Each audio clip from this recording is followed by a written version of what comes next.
Hi, I'm Carol Anne Riddell, and welcome to Book It with CA. Today we dive into a powerful memoir that explores identity, family, and what home really means.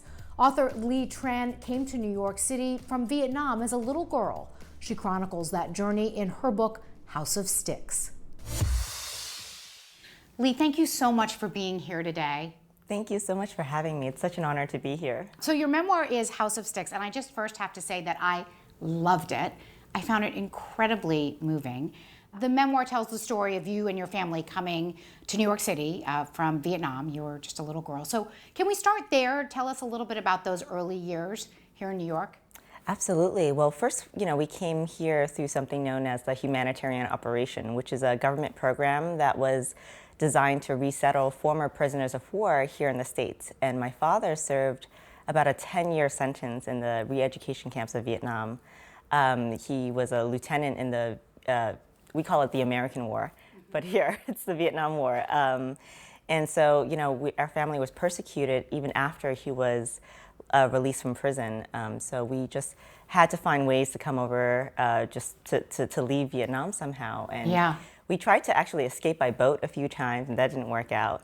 So when we heard about this humanitarian operation program, my father applied, and a few months later, we, were on a plane to New York City. Which I'm sure felt like such a great relief at that time, and yet when you actually got here, it wasn't all that easy. Right. Coming from Vietnam, coming from this really warm climate to America, especially in the dead of winter, I think it was January when we came, was very difficult for us. And then it was this really small, cramped apartment, basically 2 bedrooms, but 2 small rooms for a family of 6. And the heater, didn't work most of the time. And so we were freezing, and we had to really, try to make ends meet and pinch pennies wherever we could. And you were hungry a lot. Yes, absolutely. I mean, I just remember eating a lot of rice with soy sauce. Or congee with soy sauce. For starters, we owed the government for the plane tickets to come over here to New York City. So, we were already in debt, and so we had to find a way to make ends meet. So my parents found this job doing basically sweatshop labor, and we were supposed to make ties and cummerbunds and flight attendant scarves. Just piecemeal in the middle of our living room for very little money. I think it was something like 24 ties would earn us $1. And I was 3 years old at the time, and that was my first job in America. You started sewing at 3. Yes. The sweatshop labor ended at some point. This is when I was about 13. And it was just sort of suddenly out of the blue that it ended, and we had to find another way to make ends meet. And so my parents went to temple because, every Sunday we would go to temple, and there were Vietnamese folks there who told us, hey, you should really get into the nail salon industry. We basically dominate that industry. So my mom and dad, they gave it a try, and a few years later, we actually got our own nail salon in Brownsville, Brooklyn, which was a triumph because it meant that we were business owners in America. Though it certainly was no easy feat. Right. And exactly. I know in the book, the fact that you did nails at such a young age, and the process of learning to do them and watching the way customers treated your mother. Right. It was complicated emotionally, right? Oh, absolutely. I think it's a very common phenomenon with children of immigrants to want to protect our parents, because at so young an age, we see our parents navigate this world, this foreign land, and not know how to speak the language. And so we feel a sense of protectiveness over them. Mm-hmm. And so for me, that was doubly so when I was working in the nail salon, and there were clients who spoke to my mother in ways that were just not nice and very condescending ways, and I wanted to preserve her ignorance. Your dad is such a central person in the book, so central to the family. He's difficult, he's complicated. He was very hard on you and your siblings and your mom in some ways. Can you describe what he was like? Yeah, well, you can imagine, coming from the re-education camps of Vietnam, and he was drafted into the war when he was about 16, 17 years old. So, a lot of his childhood was just, all he knew was war and violence. And so he suffered from a lot of trauma and was himself a very violent person. But there was a lot of love there too, but it was just that love was sort of just tainted with all of this trauma that he experienced. And so that was the love that he showed to us. Did you feel that love was expressed to you as a child? You know, when I was younger, I didn't really feel it. You know, all I saw was a lot of violence and aggression. But in retrospect, I understand now that he did the best he could do with the tools that he had. And all he was trying to do was to save our lives and to save us from what he endured when he was younger. You couldn't see very well as a kid. You desperately needed glasses. Your school identified the problem, talked to your parents. Your father refused. Yes. Again, a symptom of PTSD, which he no doubt experiences, is paranoia. And he thought that glasses were a government conspiracy to take away my eyesight. Now, I was 8 when the nurse sent me home from school with a note asking my parents to get me glasses, and he just flat out refused, and he thought that I was really going to go blind from glasses. And this went on for years. Yes, so I could not see the board from the age of 8 all the way to college. Here I was failing because I couldn't see the board, and I didn't understand why. You know, there are times when I just convinced myself that I wasn't intelligent enough. And yet at the end of the book, it's your father who suggests that you have LASIK surgery. I have to just tell you that I was crying like a baby at that point because, I don't know, for lack of a better way to describe it, it felt so full circle. Yes. And it was so surprising to me in a way, too. Right. Yeah, it was surprising to me as well, and it just goes to show you how complex we are as human beings. And my father is someone who is very complex and someone who deeply cared about me and loved me. You know, even not allowing me to see glasses wasn't out of malice, but out of love. Lee, in the book, as you get older, when you're sort of more school-aged, you start to talk about this theme that I think probably resonates with a lot of young immigrants, the sense of being in two different worlds and struggling between them.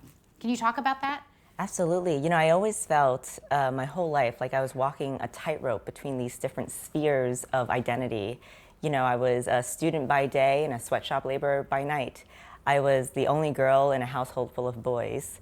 I, you know, was born in Vietnam, but I was ethnically Chinese, mm-hmm. and yet I held American citizenship and was exposed to American ideals for most of my life. So it was very difficult to navigate all these different realms of identity. So Lee, you started your college career at Macaulay Honors College, part of City University, which you didn't finish there, but which we'll get to.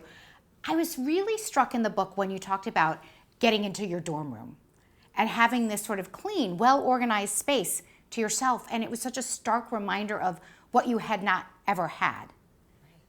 Oh, I still remember that first day, just entering that dorm room and just being so grateful that I had finally gotten to a place where I had my own room for the first time, and it was clean. There were no roaches, no mice, you know, that I was so used to in my previous apartment. And then seeing how other students lived, you know, other students brought in their TVs and, you know, these right. futons, and I thought, oh, what is this, you know?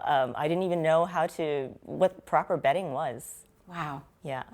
And ultimately you graduated from Columbia, but your college career was not a straight line in any way. So can you take us through that? Well, you know, my oldest brother, he went off to college, and I thought that he abandoned me. So when I graduated from high school, he actually came back and bought me a pair of contacts because he was aware of my parents not letting me wear glasses, and he was aware that I desperately needed them. So I entered my very first year of college with contacts and being able to see. In my first year, I had a 4.0. And it was just proof to me that I could do it. You could do it, yeah. Yeah. You were smart after all. Right, exactly. But then there was another part of me, this nagging voice that just was really awful and telling me that I didn't deserve this, that I was betraying my father by lying to him and sneaking behind his back with these contacts. And so I think perhaps through, you know, an act of self-sabotage, I let myself and my grades just slip. And I eventually ended up dropping out of school. Part of what happened to you during that time period was a real struggle with depression. Yes. And mental health issues. Can you talk about how that affected what was going on with you in terms of being able to stay in school?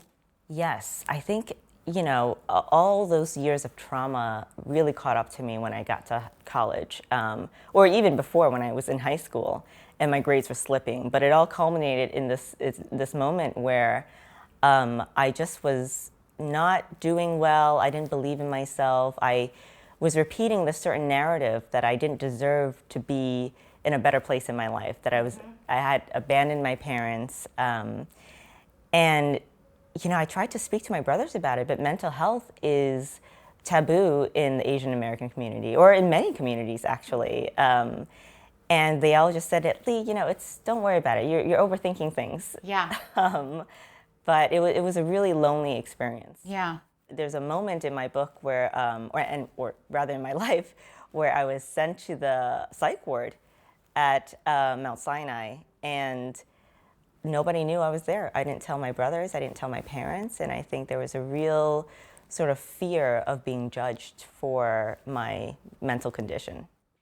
And then you ended up again in school at Columbia.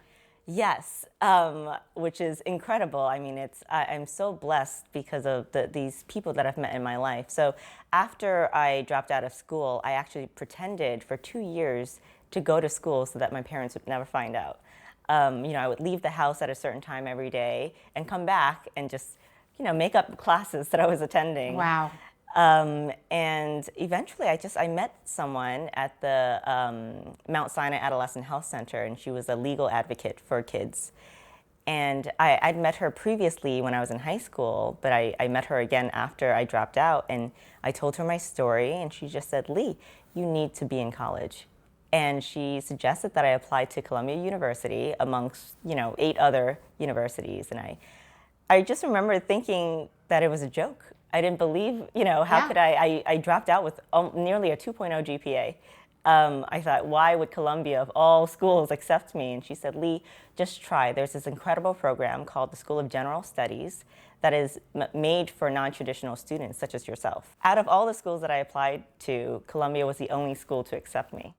Ly, what made you decide to write the memoir? So I actually, when I received the phone call from Columbia, the person who offered me a seat said that the Board of Admissions accepted me on the strength of my essay. Mm-hmm. And she said, if you haven't considered it, you should really, you know, major in writing. You know, when I was growing up, I searched for myself in all the books that I read, and I could never find myself. And it was really a truly lonely experience. And I just remember the first time I read The Bluest by Toni Morrison. Oh, yeah. And, you know, it's a story about a little black girl who yearns for a pair of new eyes.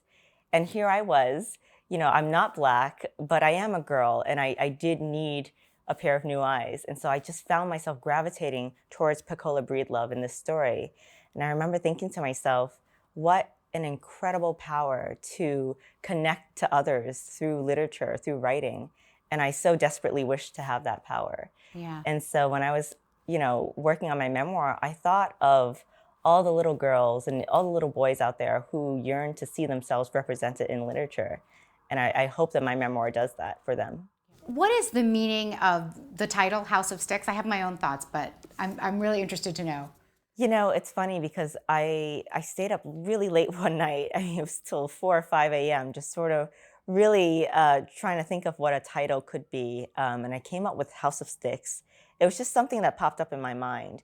And this is before I wrote the memoir. And as I wrote it, the title just took on its own life and took on so many different dimensions. And now I can see that it's such a fitting title because it not only represents, you know, coming from a house made out of sticks in Vietnam, but it also represents the sticks of incense that my parents burned daily on the altar, just the faith, the absolute faith that they had that things will ultimately work out for us if we just put one foot in front of the other.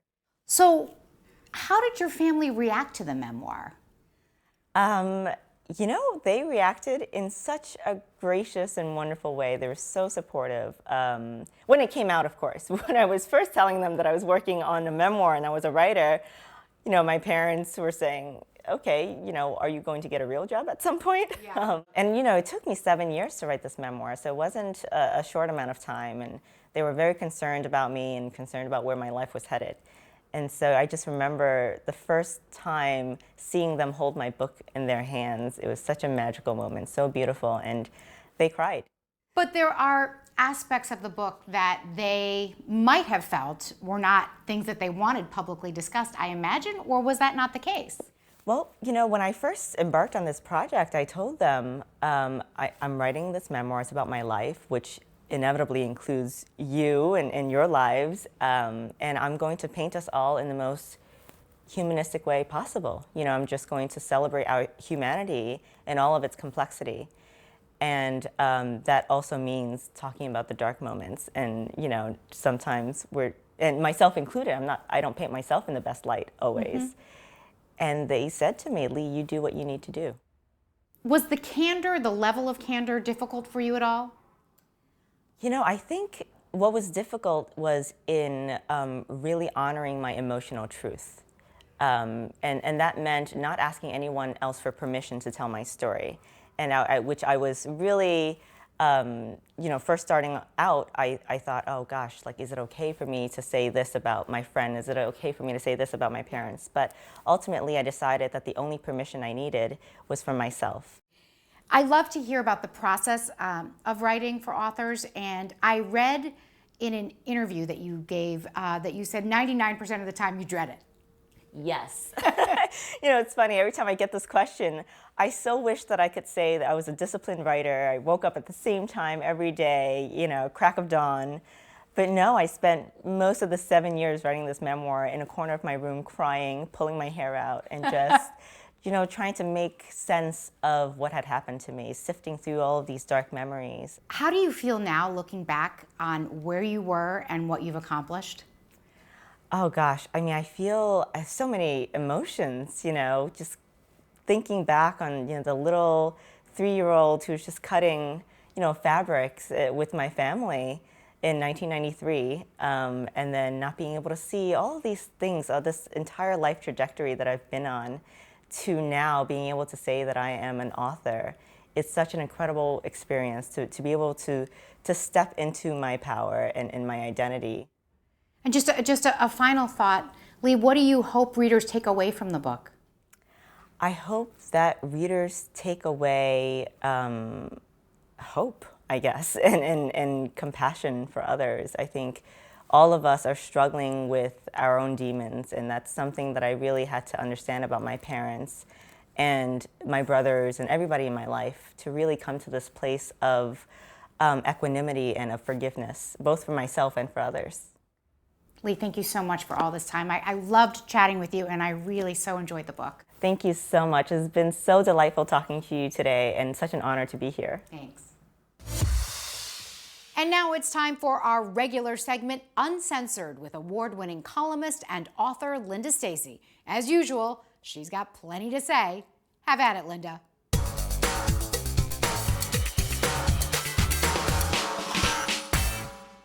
Agatha Christie, the best-selling author of all time, wrote 66 novels during her 86 years on this earth. I mean, the woman practically invented the procedural, and to this day, her books are still being remade into movies and TV series.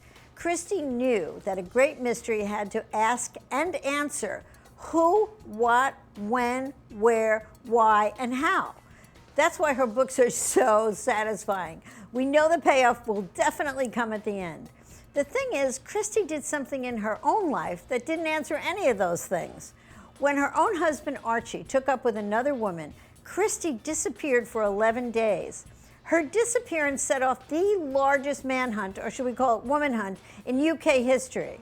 A new book by Nina de Gramont, The Christie Affair, is the rollicking, fictionalized novel that reimagines just what Christie did during those missing days. Yeah, in real life, she was found in a spa town, but in this fictionalized version, Christie has a fling of her own while she's missing.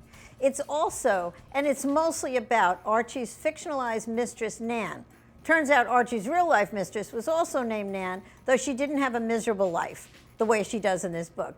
It's a lot of fun and has been attempted before. It gives Christie fans a fake answer to the real Christie mystery. Speaking of early 20th century icons, the biography Shackleton is not only one of the most remarkable books about the most remarkable man most of us have never heard of, but it's written by an equally remarkable man most of us have never heard of, Sir Ranulph Fiennes. Shackleton was one of the world's greatest early 20th century explorers who twice walked 1,000 miles hauling a nearly 500-pound sled of supplies with his frostbitten hands and poisoned feet all the way across the Antarctic. We're talking minus 50 degrees, blizzards, surviving on moving ice floes during whiteouts. Oh yeah, and with killer whales circling him. He had no choice. Twice he tried to reach the South Pole, and twice he had his wooden ships crushed by icebergs, stranding his entire crew. He had to save them. Here's what makes this particular biography all the more remarkable, though. Not only were the modern-day author and Shackleton both knighted, but both men also walked 1,000 miles through the Antarctic hauling 500-pound sleds, even though the walks were nearly 100 years apart. Shackleton had me, frozen to the couch, and yes, I'm ashamed I said that. I'm also Linda Stacy, and I'm Uncensored. Here you go. Oh, thank you. I love when you come for a play date. I do too. You'll have really good wine. Otherwise, I wouldn't come for a play date. Oh, come on. So wait, how come you didn't talk about those other two books that we talked about? The Blue-Skinned Gods and The Great Circle? Great Circle, yeah. I read both of those. And? Well, you know, I liked them. I actually, Great Circle, to me, long. Oh, you think? 600 pages? Long?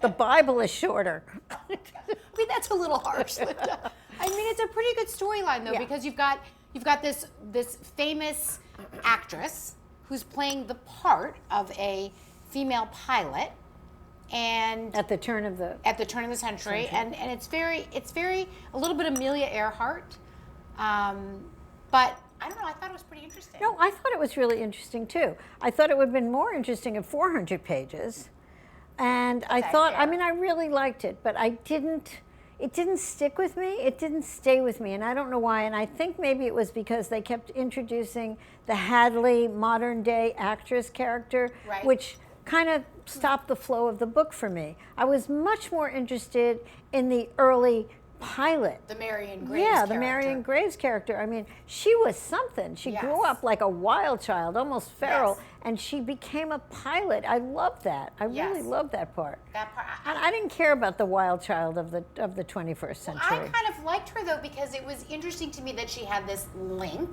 to Marion Graves. Which is kind of a stretch, by the way. Okay. We clearly disagreed on this one, except for the length. We both thought it was too long. But what about Blue-Skinned Gods? Well, that's a book that got all kinds of rave reviews because it's a first-time novelist. I thought it was very amateurish. You got a kid who's blue, and then he's a god, and then he's not a god, or maybe he is a god, and then he moves to Brooklyn, of course, because that's where all the blue hipsters live, and then he becomes a rock star, and then it was like, can you stop now? Okay, I did not have that reaction. I really got into, first of all, the story of his being raised as a god, as this god creature who has to heal people, and then the struggle he has his whole life with that. And then I thought when he ends up in New York, it actually all tied together really beautifully. I kind of liked that, and I loved to hate his father. We clearly disagree by the look on your face. I mean, I don't understand. First of all, he was the blue kid who was a god, but he didn't actually heal anybody. So why did they get rich off him? He didn't actually heal anybody. Well, no, everyone believed that he healed. I know, but they weren't healed. They still walked away with one leg. Clearly, again, I like this one more than you. But you know what? Friends can disagree. And drink. That's right. That wraps up another chapter of Book It with CA. Thanks so much for joining us. A quick reminder to check us out on Facebook and Instagram. We'd love to hear from you, especially if you disagree with Linda like I do sometimes. We'll both be back next time. I'm Carol Anne Riddell. See you then.